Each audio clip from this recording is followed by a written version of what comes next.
residents of Tiaty in Baringo County have for decades been suffering when it comes to access to justice.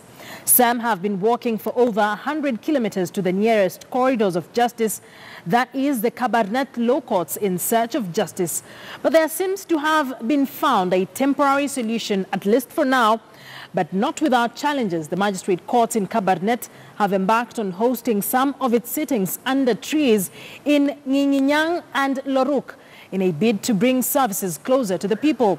Our reporter caught up with one of the court sittings in Ng'inyang area, Baringo County, and now reports.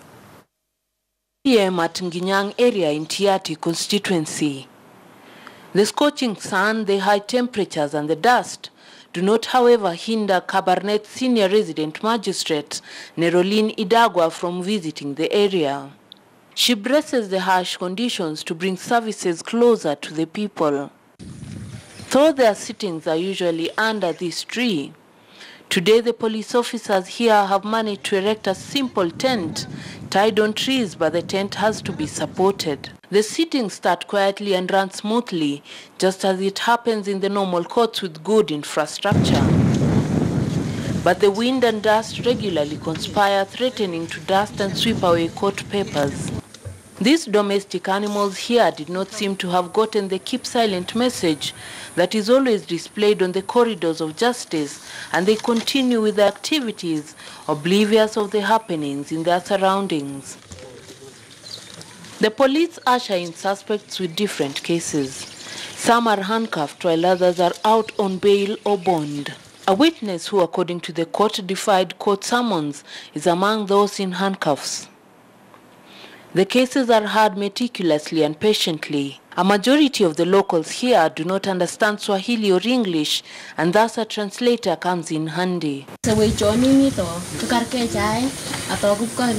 Sometimes we rely on the chief, the area chiefs, who sometimes do the translation. They come here to translate.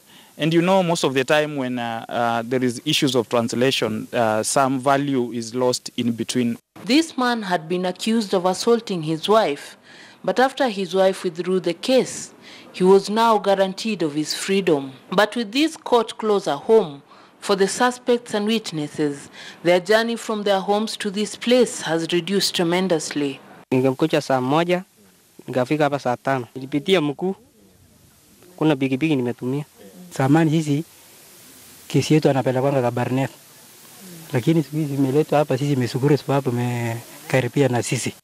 Though the cases are not as many as those in law courts in Kabarnet, the court officials here experience numerous challenges.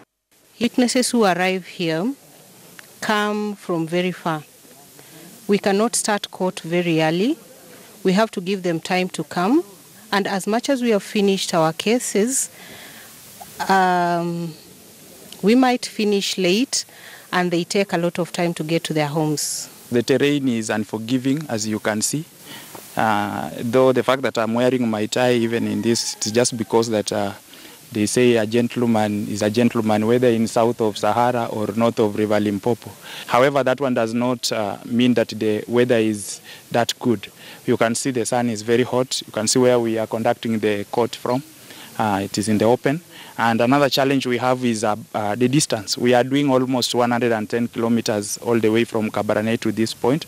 But even as the residents heave a sigh of relief, their hope is that in the coming days, they will have courts with proper infrastructure so that they can access all the services like the other Kenyans in other